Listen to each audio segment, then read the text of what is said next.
Welcome students, myself Ghazala Chaulkar. Today we are going to learn an interesting topic, that is economy and occupation, module 1. In this module we are going to study the economy part. Students, please note, economy geography deals with the economic life of man with relation to environment. So, students, let us discuss our learning objectives for today. Our learning objectives for today will be Introduction to Economics. Students, economic geography is the study of spatial distribution of man's economic activities in relation to its environment, be it physical or non physical. Economic geography involves consideration of the geographical and other factors which influence man's productivity. We'll be also learning like what is an economy and the classifications of economy on the basis of global level, on the basis of ownership, and on the basis of nature of activities. We'll be also learning about the factors that influence or the factors that affect an economy and features of Brazil and Indian economy. So students, now let us see what is an economy. Geographically speaking, the enterprises related to the production, distribution and consumption of goods and services in a specific region is called an economy. The word economics comes from the Greek word oikonomia, which means family management. We understand from economics that how to use time, money, labor, and land effectively, how to satisfy the infinite needs of the people using various resources is the study matter of economics. Economic geography is the study of the spatial variation of the earth's surface of activities related to producing, exchange, consuming goods and services. It is the system according to which the money, industry, trade of a country is organized.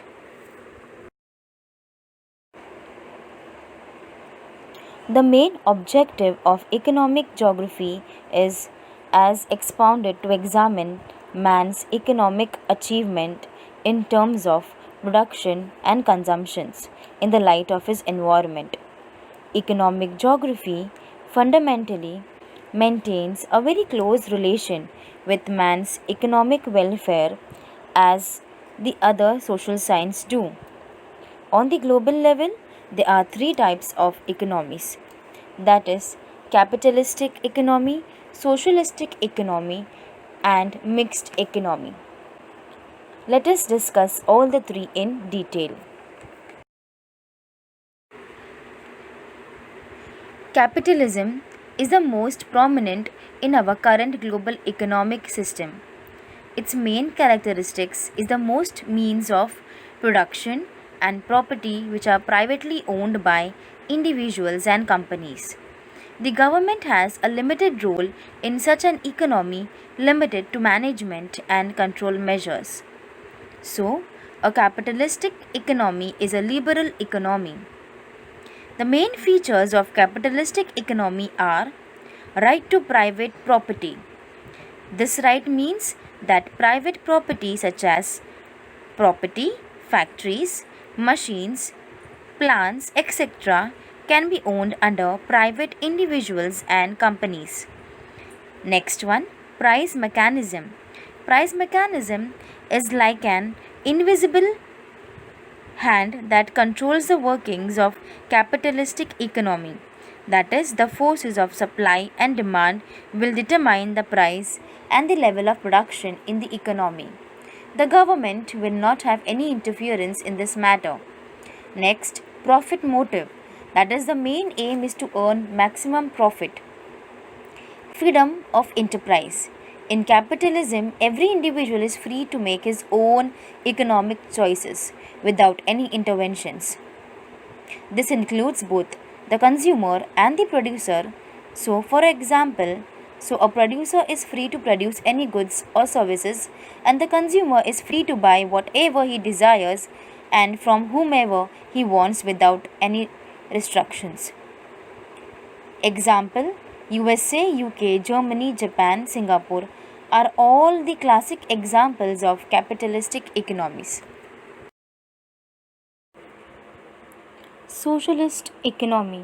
Socialist means the system under which economy system is controlled and regulated by the government so as to ensure welfare and equal opportunity to the people in a society. The word socialism means all things to all men. Socialism refers to the government ownership of the means of production planning by the government and income distribution. The main features of socialist economy is the first one is the collective ownership. That is, in socialism, all means of production are owned by the community, that is, the government, and no individuals can hold private property beyond certain limits. Next one, under socialism, there is almost equality between rich and poor. There is no problem of class struggle. Economic planning under socialism, government fixes certain objectives. In order to achieve these objectives, government adopts economic plannings. Next, no competition, that is, unlike capitalist economy, there is no cutthroat competition, but there is cooperation. Positive role of government. In socialism, government plays important and significant role in decision making. Thus, government has complete control over economic activities like distribution, exchange, consumption, investment, and foreign trade, etc. Next, maximum social welfare. The sole objective of socialism is the maximum social welfare of the society. Next one is the mixed economy.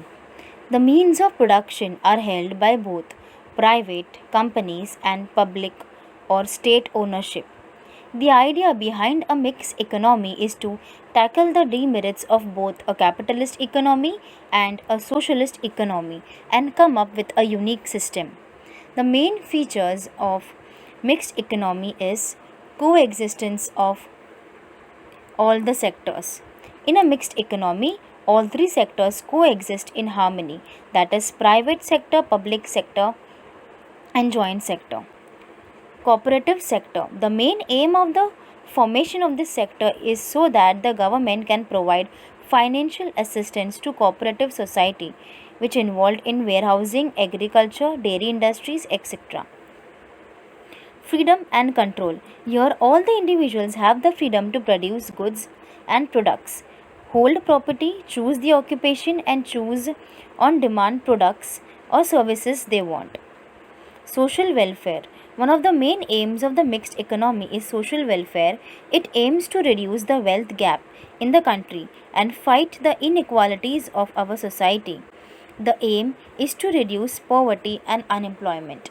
The main example of mixed economy is India and Brazil. Both the countries have mixed economy.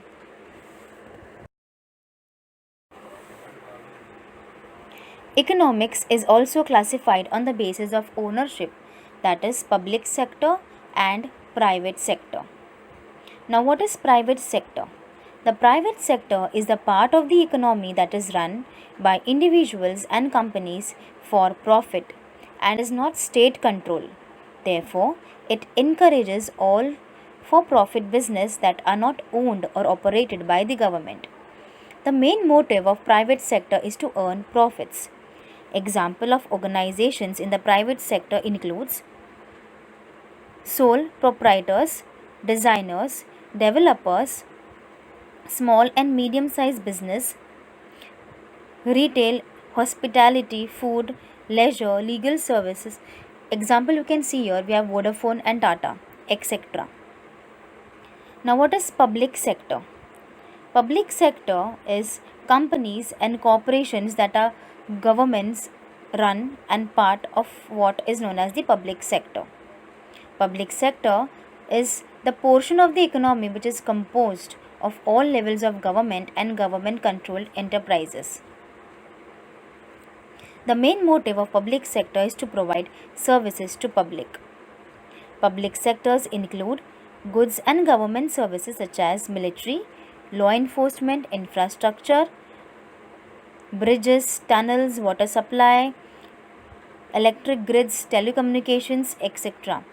Public education along with public healthcare, etc. are few examples of public sectors.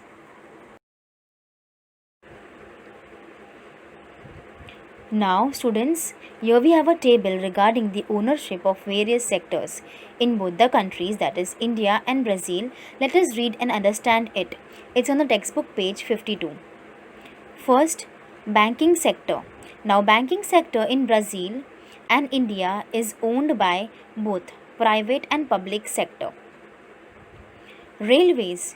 Railways in Brazil is owned by both, that is private and public, and in India it is largely owned by public. Next, airways.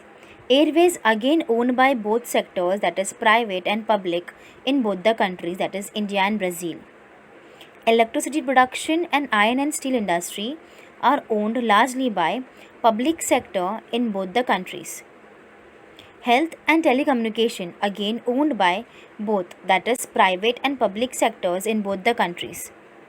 Education in Brazil is largely owned by public and little by private, and in India it is owned by both private and public sectors. We may consider the earth as the abode of man, and its resources are his legacy. Being dynamic, man is never satisfied with mere living.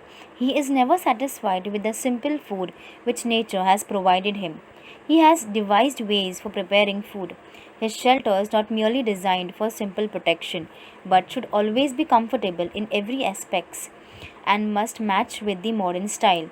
In fact, man not only satisfies his physical needs but cultural also.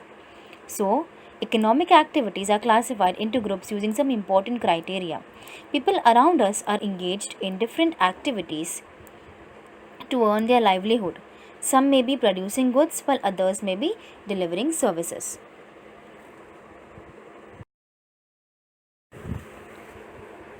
An economy of a country depends on the economic activities carried out in the country.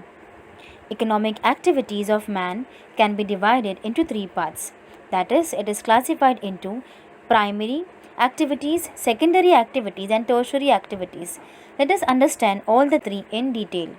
The first one is the primary activities. Those economic activities which are concerned with the exploitation of natural resources, for example, agriculture, fishing, etc. The output of such primary often needs further processing and is the basis of secondary activities. The second one is the secondary activities.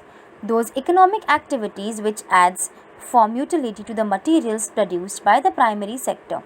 It includes the manufacturing and construction industries. It involves several stages in the conversion of basic materials into more finely processed goods, and more value is added at each stage. For example, you can see in the picture, students, we have sugar industries and bottle making industry. The next one is the tertiary activity. Those economic activities which are concerned with the exchange and consumption of goods and services are called as tertiary activities. It includes all those activities which are associated with the commerce and distribution. It also includes personal business, professional service, as well as transport and entertainment service. For example, students, you can see here we have bank and as well as we have transport.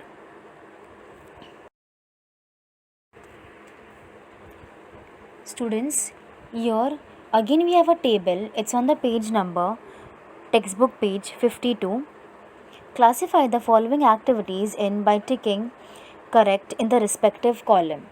So here we have activities and then primary, secondary and tertiary. We need to put a tick mark for the following activities. Now first is the television broadcasting. It comes under tertiary activity. Next, beekeeping. Beekeeping is a primary activity. Then we have a coir and rope making, jaggery making, producing blades of the plough, and construction. All these comes under secondary activities. Then extracting iron ore, again it's a primary activity. Automobile production, secondary activity. Rice production, it's a primary activity. Then teaching, driving buses, providing lodging and boarding facility, all this comes under the tertiary activities. Economy is a system related to the production, distribution, and consumption of goods and services in a specific region. The main features or factors affecting an economy are: the first one is the geographical areas and natural resources. That is, to undertake economic activities, well defined geographical areas and natural resources are very much important. The discovery of more natural resources such as oil or mineral deposits will give a boost to the economy by increasing a country's production capacity. The next is the population. Population, that is the people living within that geographical area and undertaking various economic activities. The skills, education, and training of the labor force have a direct effect on the growth of an economy. A skilled, well trained workforce is more productive and will produce a high quality output that adds efficiency to an economy. Next one is the occupations. Work and occupation are a fundamental necessity in life. Society depends upon the production of food, machines, and various utensils and articles of daily use, newsprints, etc. The very existence of man depends upon the production of necessities of life. Work and occupation are the means of producing them. The next one is political sovereignty. Political sovereignty that exercises control over the economy. It is also a very important factor affecting an economy. Now, students, let us study the figure 8.1 textbook page number 52. Read the following graph. Now, the given graph shows gross national income, that is GNI, from 1960 to 2016, that is in million US dollars, of Brazil, India, and USA. Now, students, what is gross national income? It is a measurement of a country's income. It includes all the income earned by a country's residents, business, and earnings from the foreign sources. It is also the sum of the total country's gross domestic product plus net income. Now, the index is provided to us showing blue color for Brazil, red for India, and green for USA. The cartographic technique used in the given graph is a joint bar graph. Students, please note, bar graphs or bar diagram is the simplest way to show statistical data. The quantities are represented by bars, the lengths of which are proportional to the quantities shown by them. A joint bar graph is also a set of bar graphs showing different sets of information but joined to each other. It is also used to compare things between different groups or track changes over time. Now, students, on the x-axis we have years, that is from 1960 to 2016, and on the y-axis we have gross national income. It is evident from the graph that USA has the highest national income from 1960 to 2016 as compared to India and Brazil. But when we compare India and Brazil, Brazil had a higher national income in 1980 and 2000, but in the year 2016, India had a higher national income than Brazil. Now, let us study the figure 8.2, page number 53 of your textbook. The theme of the given diagram is contribution of sectors in GDP 2016 and percentage of population engaged in various sectors 2016 for Brazil and India.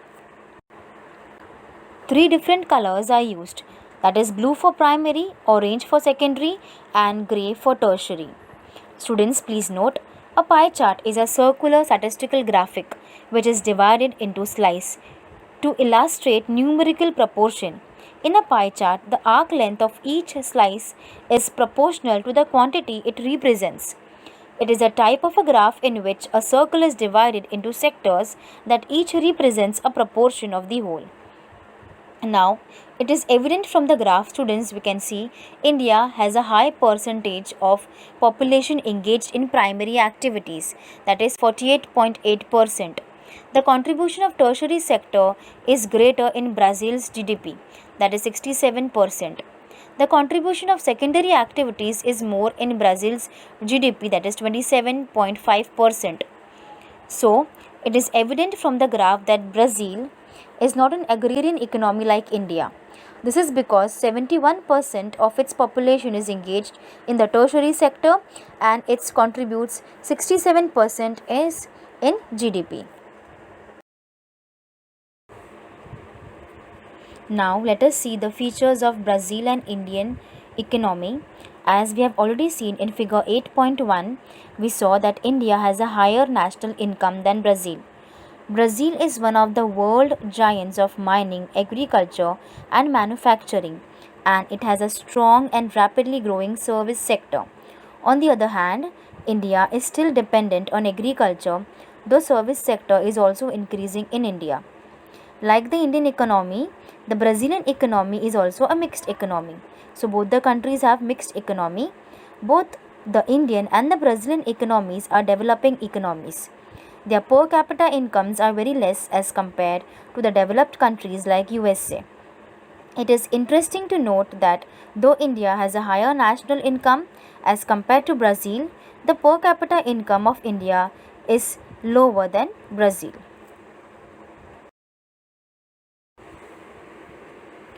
Students, here we have a table showing per capita income from 1960 to 2016 in US dollars for the countries of Brazil, India and USA. It is evident from the table that you can see the United States, that is USA, is a developed country. The population of this country is well educated. This country has the strength of many patents. Now students, what is patents? Patents here means the exclusive right over any idea or invention. Some resources have economic value, some do not. For example, metals may have an economic value, a beautiful landscape may not, but both are important and satisfy human needs. So, the country has the strength of many patents, modern technology, and mechanical strength. This country is far ahead of Brazil and India in terms of national per capita income. India and Brazil are developing countries. These countries are progressing in the field of technological advancement, education, and industry. The national per capita income of the countries is low. India's per capita income seems to be even lower as India's size is very large. Now, students, look at the map given in figure 8.3. The major primary occupations in Brazil are shown here. Let us discuss and understand it. The given map shows the major primary activities of Brazil. The cartographic technique used in the given map is pictorial symbols or diagrams. Students, please note, symbols that are pictorial look like the features that they represent. These symbols tend to reflect the shape and the color of the particular object. They can feature all sorts of varied topics, for example, historical events or legendary figures or local agricultural products, etc. Students, on the left hand side we have the index showing agriculture, mining, animal husbandry, fisheries and ocean currents have been highlighted in the given map. Now, agriculture is a main occupation of the people living in the highlands and coastal areas. Rice and maize are the main cereal crops grown here. In spite of this, we have commercial crops like coffee, cocoa, rubber, soybean and sugarcane are cultivated on a large scale. Beside these crops, production of fruits like bananas, pineapples, oranges and other fruits are also grown here. The next, we have the mining. The eastern part of Brazil is rich in various types of minerals like iron ore, manganese, nickel, copper, bauxite, tungsten, diamond, etc. Then We have animal husbandry.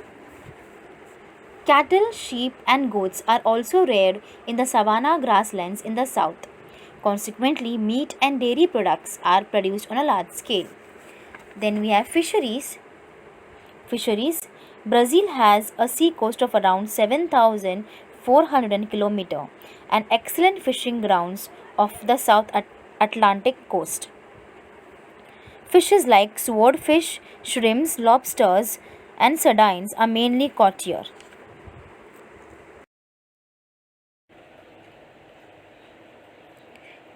So, students, let's have a quick recap of what we have learned today. We learned today what is an economy. That is, the activities related to the production, distribution, and consumption of goods and services in a specific region. On a global level, it is classified into three categories, that is, capitalist, socialist, and mixed economy. Now, what is capitalist? Capitalistic economy is the ownership and management of means of production belongs to the private sector. Socialist is the economy in which means of production belongs to the society as a whole, that is the government control. Mixed economy, it is the type of economy where there is a coexistence of private and public sector together. On the basis of ownership, economy is classified into two categories, that is private and public sector. Private sector, that is which is run by private individuals and companies for earning profits. Public sector, that is companies and corporations that are run by the governments and are part of what is known as the public sector. On the basis of human activities, economy is classified into three activities, that is primary, secondary, and tertiary. Primary activities are those which are concerned with the exploitation of natural resources. Secondary activities are those which are related to manufacturing process. And tertiary activities are those mostly based on providing services to the society.